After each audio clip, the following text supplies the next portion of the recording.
What is up, everybody? Welcome to Talkin BS. I'm your host, Zamora. You can follow me on Twitter at ZamoraBSB. Today, I got a very special episode for everybody. It's going to be very short for you guys, but it's a good one.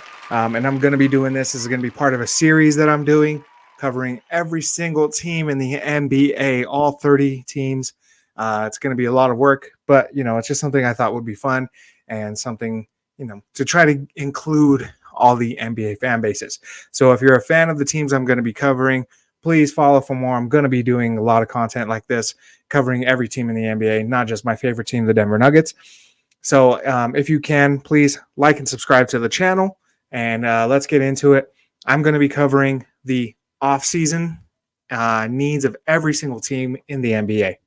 So we're going to start with the worst team in the NBA, and that is the Detroit Pistons. What up, Detroit basketball? First thing we're going to cover is their weaknesses that they need improvement on. Then we're going to cover the tools that they have to get better, their must-dos. Then we're going to cover the draft, some trade options, free agency, and I'm going to give you a final rotation that I am just absolutely in love with, and I think that is going to definitely improve this team. The biggest weaknesses that need upgrading for Detroit: they are 25th in the league in points per game, 26th in opponents allowed, an opponent points per game allowed, 20th in assists per game, 21st in rebounds per game, 27th in assist to turnover ratio, 27th in opponent points in the paint, 28th in effective field goal percentage, 25th in 3-point percentage, and they are 28th in opponent shooting efficiency.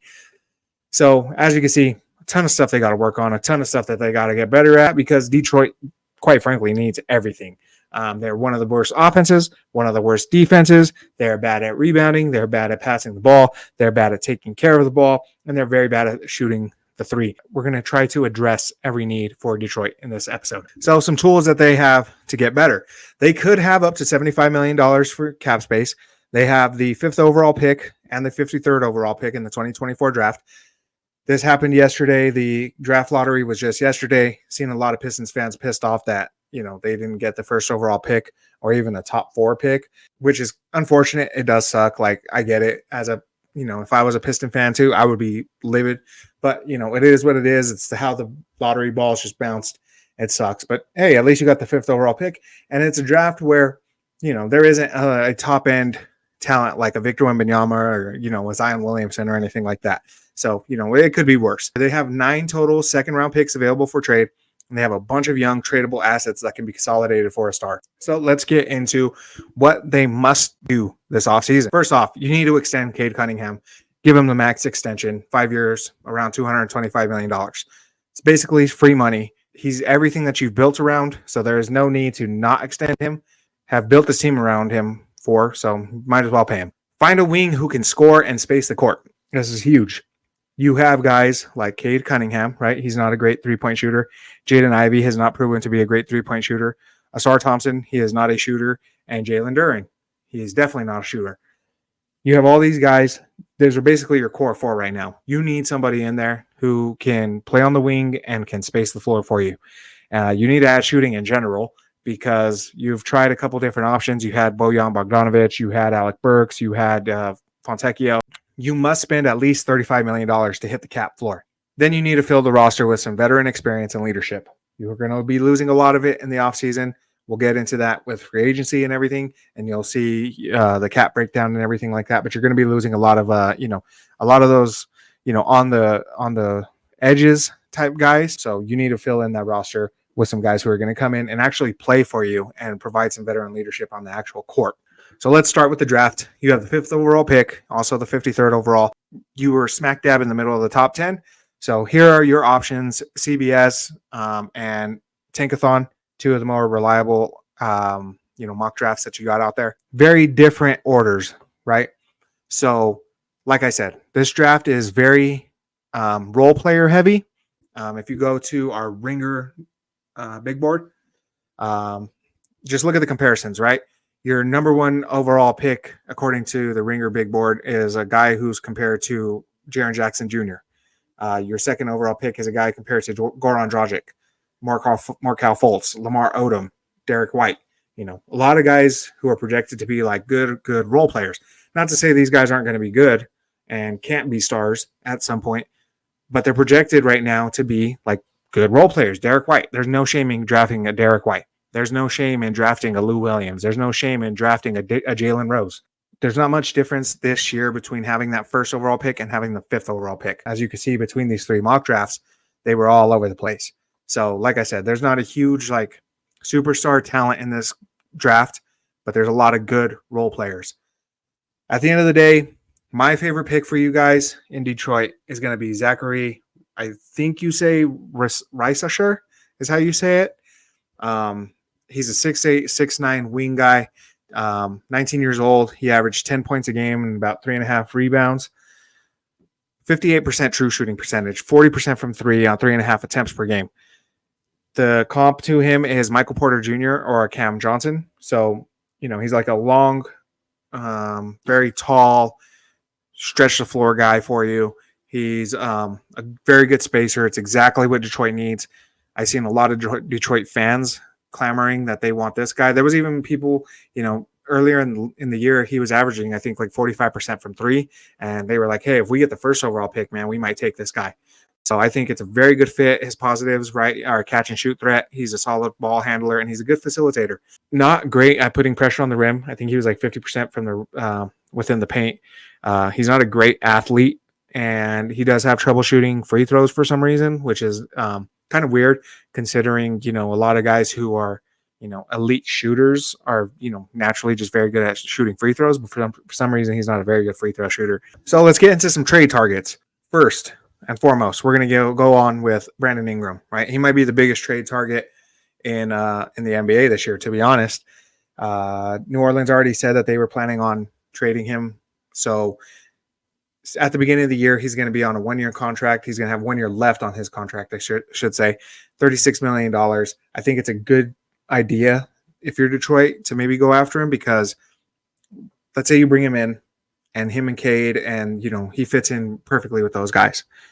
You give him a contract extension. He's a Piston for, the next 4 or 5 years.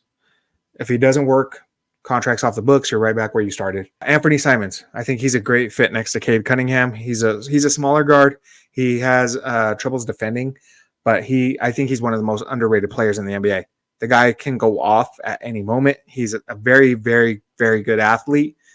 He's a little undersized, but he's a great shooter, and he's like almost like the perfect like yin and yang with Cade Cunningham. Kyle Kuzma, I think this is a great option at the 4. Starting the 2024-25 season, he's going to have 3 years left, $64 million. He isn't making a ton of money, so you can try it for an experiment, right? He's not old. He's like 28. He'll be 29, I think, at the start of the season. So, he's not going to be way out of your timeline, and, he can provide everything that you guys need as far as like athleticism, size, spacing, all that stuff. Same thing as John Collins. And then you also have Zach LaVine, right? You might be able to get him cheaply because his contract is so big. A lot of teams are going to be scared off from him. As Detroit, you have a ton of cap space, right? You have some of the most cap space in the league. I think it's worth a look at least. My favorite trade target out of all these guys, though, is going to be Kyle Kuzma. And to get Kyle Kuzma, I came up with the trade. You go with Isaiah Stewart and Marcus Sasser. You send them to Washington, and you get Kyle Kuzma. And if you can, get Corey Kispert. I think if you can get Corey Kispert in the trade too, that would be awesome. You need wings. You need guys who have size and can, space the floor. If you can't get Corey Kispert for those two guys, I get it. Like, that's not a ton of return because you're also getting Kyle Kuzma in the deal. So, Corey Kispert is kind of just a throw in there. If you can get him, get him. Next up, we got free agency. Now, here is the cap sheet for Detroit. As you can see, Evan Fournier, he has a team option. They're going to probably decline, so he'll be off your books. James Wiseman is on a team option. He's going to be declined. He'll be off your books. Cade Cunningham, like I said, needs that extension. And, Malachi Flynn, Fontecchio, like I said, a lot of your like 10 to 15 guys are going to be off the books now. So you're going to have to replace these guys with some actual veteran leadership. Some free agent targets that have been rumored to Detroit. I've seen some people say Paul George. Highly doubt that one just because, Paul George is, a star and he has a chance to win rings. And right now he's playing with his boy Kawhi in LA in his hometown. So, unless he's like, I just want the bag, I don't see him going to Detroit anytime soon. So, chances are that's not happening. But Malik Monk, I think that's a very interesting one. That's another guy who, a lot of Detroit fans really want because they want that spacing and that scoring punch. Klay Thompson, I think, could be, another guy kind of like Paul George, right? Where like to a lesser degree, right? But a guy who's like just chasing the bag, right? If he's just like, you know what, I just want as much money as possible before I retire. Let's go to Detroit for a year or two and see what we could do there. Buddy Hield, Tobias Harris, another couple guys who are heavily linked to Detroit. In all actuality, those will probably be my two biggest most likely to happen guys is Tobias Harris and Buddy Hield, because Detroit could offer them a ton of money and they do provide exactly what Detroit needs. But some other guys I think that they should really be looking at, more role player types, but some guys I think they really should consider: Isaiah Joe, Patrick Williams, DeAnthony Melton, Caleb Martin, Isaiah Hartenstein, Royce O'Neal, and Kyle Anderson. I think any of those guys are kind of role players, but I think those are guys who provide a lot of leadership, veteran, savvy, can really help this team grow. And now let's get into the final rotation. I love this rotation. After everything is said and done, you draft Zachary Reisesher, you trade for Kyle Kuzma, you go into free agency. I love the acquisition of Reggie Jackson, right? Reggie's played for Detroit. He's, might be coming off 2-time NBA championships, right? Or at least one. So he might be coming off 2 of those. Has a ton of playoff experience. And like I said, good veteran leader. You got Jaden Ivey and you re-signed Quentin Grimes. Quentin Grimes was acquired in the Bojan Bogdanovic trade with New York. And you don't want to lose him for nothing. So, I think you can go and give him like a good, I don't know, maybe $10 million contract, if that. You have a ton of money. You might have to overpay for him because he's a young guy who has a lot of, tools that a lot of NBA teams are after. So, you might have to overpay for him to bring him back, but I'm pretty sure he's a restricted free agent. So, you got him on your books anyway. Then you got Zachary Reisesher at the 3 with Asar Thompson. So, what I love is you can flip these guys. To be honest, you could put Asar at the 3 and have Zachary backing him up in case he's not ready. And what I love is Asar covers so many bases, right? You could play him at the 4 or the 1. You could play him anywhere on that court except probably the 5. So he just provides so much, versatility and athleticism. You could put him pretty much anywhere. And then you got Kyle Kuzma, who you traded for, and I would sign Kyle Anderson. I think that's another guy who brings a lot of veteran leadership and has been on a ton of teams, has played in a bunch of big playoff games. A lot of versatility there. At the 5, you got Jalen Duren and Isaiah Hartenstein. I think Hartenstein, you can even pay him to be the starter if Duren, doesn't develop the way you want, because let's be honest, so far Duren hasn't shown a ton. I think, he's still a ton of potential, right? I think by the time the season starts, he might be 20. He came into the league when he was barely 18. So, I'm not saying let's give up on Duren yet. Definitely not saying that. But, you bring in a guy who can come in and has played for New York and Tibbs and can bring that toughness, bring that attitude, bring some hustle, plays hard every single night, brings out leadership. And he's not old. He's 25, 26 years old. He fits in with the timeline. So just in case Duren doesn't work out, you can go and give him some money and bring him in. And, that's just a great insurance policy. Like I said, in case Duren doesn't work out or, gets hurt or anything like that. And I have Kispert there in the middle of the graphic just because, if he does come along, that's another guy who could just fit all these roles here, especially on the wing. And what I love about this rotation is that, you got size, you have athleticism, you have shooting, you have spacing, you got versatility all over the court.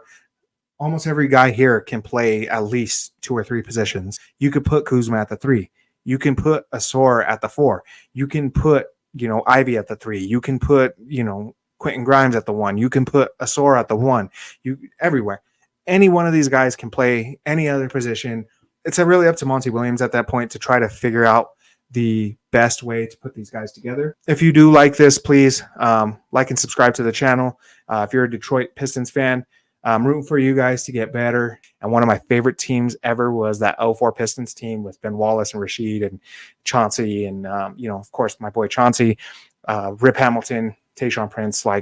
Those that was the best like team that I've ever seen, like as far as like teamwork, and being able just to fit together so perfectly together. And, I think with this rotation that I provided for you guys, I think it's possible.